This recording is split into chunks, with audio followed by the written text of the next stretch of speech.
Hola, ¿qué tal? ¿Cómo estás? Dios te bendiga en esta preciosa hora. El devocional de hoy se intitula Un gozo y una tristeza compartidos. Una aportación de nuestro hermano Marcos Quereques, de Buenos Aires, Argentina, sobre los estudios del profesor Vernon McGee.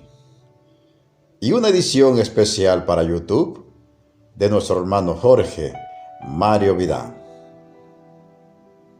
Amigo oyente, recuerde usted que en el devocional del día de ayer reflexionamos acerca de cómo el Señor siente una ira profunda y condena severamente este pecado nefasto que es la malignidad, el cual es esa disposición mala del corazón hacia otras personas, teniendo rencor y encono hacia otros.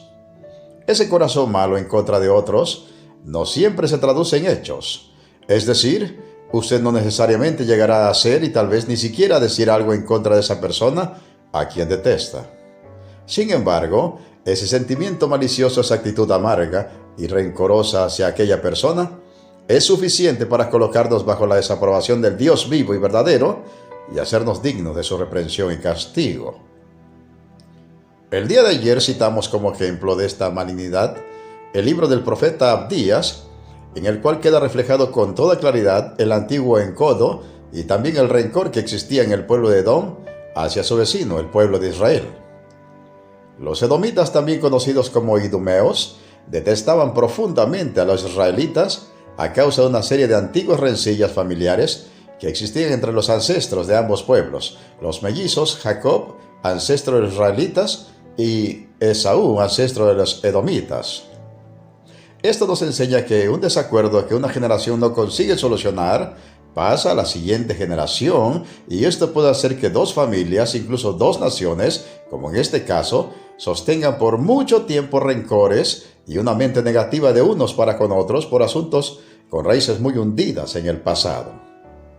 Es nuestra responsabilidad, por lo tanto, procurar siempre estar en paz con todos los hombres, evitando por lo menos en lo que depende de nosotros, que los desacuerdos que tenemos con otras personas pasen de nosotros a la siguiente generación. En Romanos 12:18, Pablo ordenó con aquella autoridad apostólica que el Señor Jesucristo le confirió: si es posible, en cuanto dependa de vosotros, estad en paz con todos los hombres.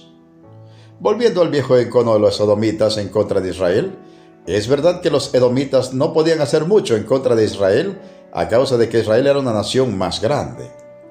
Pero el hecho de sostener ese rencor hacia que los edomitas siempre se entristecieran con lo bueno que pudiera sucederle a los israelitas y que asimismo se alegraran cuando algo malo les sucedía, dicho de otra manera, lloraban sus triunfos y festejaban sus derrotas.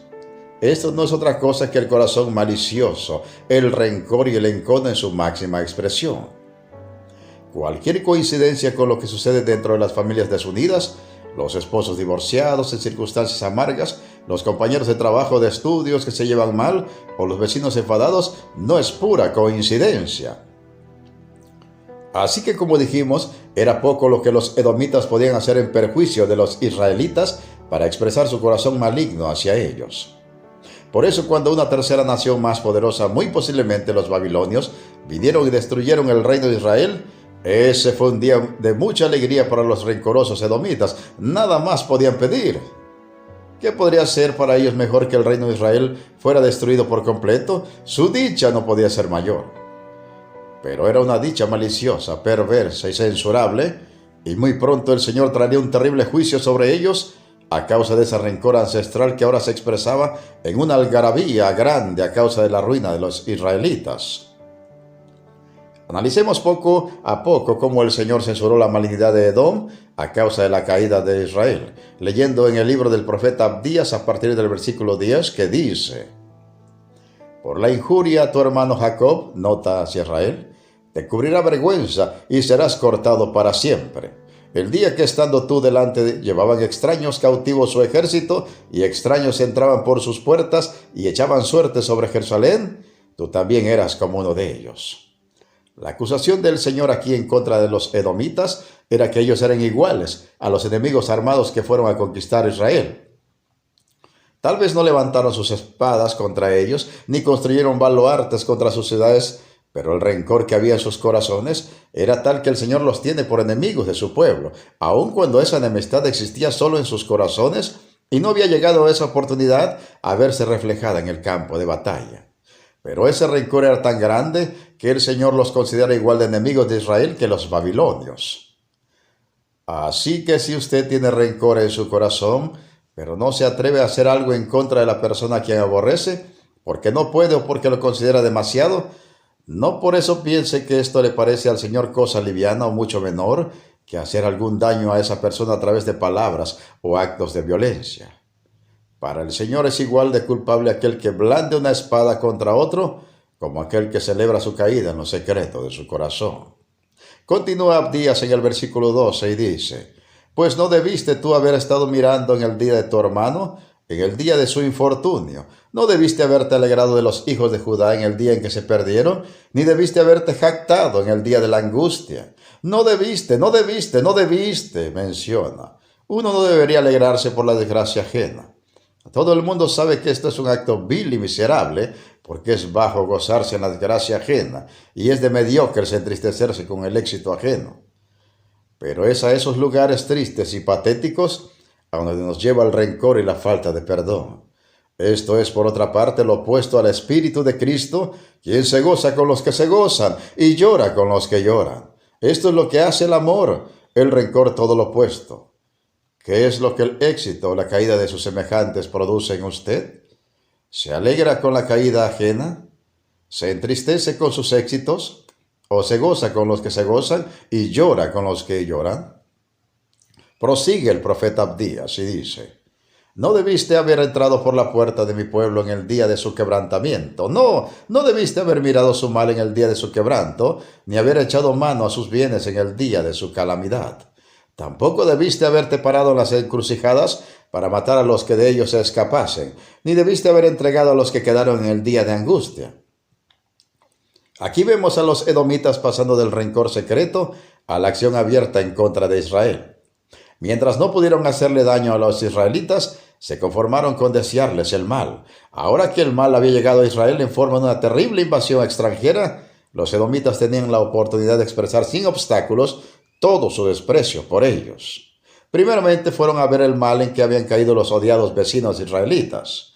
Fueron a ver y a deleitar sus ojos con las ciudades en ruinas. Fueron a ver las multitudes siendo llevadas cautivas. Esto era tan bajo como ir a un velorio para celebrar la muerte de un difunto. Nada podía despertar más la ira del Señor, y pronto los mismos edomitas verían lo mismo en sus propias ciudades y población. Pero no solo eso. Cuando los israelitas fugitivos iban escapando hacia Edom, los edomitas los asaltaban, los asesinaban o los entregaban a los babilonios para que no escaparan del cautiverio. Tal falta de compasión hacia un pueblo vecino en su hora de desgracia solo puede ser posible cuando se abriga un rencor hondo y profundo, un rencor viejo y arraigado como un viejo árbol de amargura que ha echado sus raíces en lo más profundo de nuestro corazón. Ante esto pregunto en esta hora: ¿existe una malignidad mortífera similar en su corazón? ¿Abriga usted un encono tan profundo en su vida que no puede sino alegrarse en el tropiezo de aquella persona que aborrece y se entristece cada vez que algo le sale bien? ¿Es este acaso el carácter de nuestro Señor Jesucristo, suponiendo que el Señor ya vive en su vida por la fe? ¿No deberíamos más bien arrepentirnos de esto y buscar de todo corazón el perdón del Señor? ¿No deberíamos más bien entristecernos de la desgracia ajena y gozarnos de sus momentos de alegría como si fueran nuestros? ¿Qué será, en fin, lo que las tristezas y alegrías de nuestro prójimo producirán en nosotros? ¿Sus tristezas nos producirán también tristeza o nos producirán alegría? ¿Sus alegrías nos producirán también alegría o nos producirán tristeza?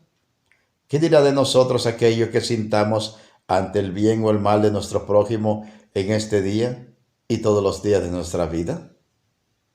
Meditemos y reflexionemos en la preciosa palabra de Dios y pongamos toda nuestra fe y todas nuestras obras en el Señor Jesucristo.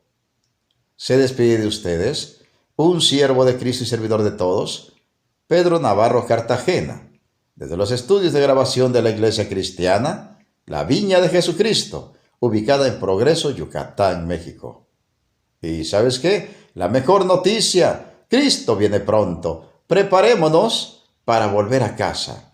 Amén, amén y amén.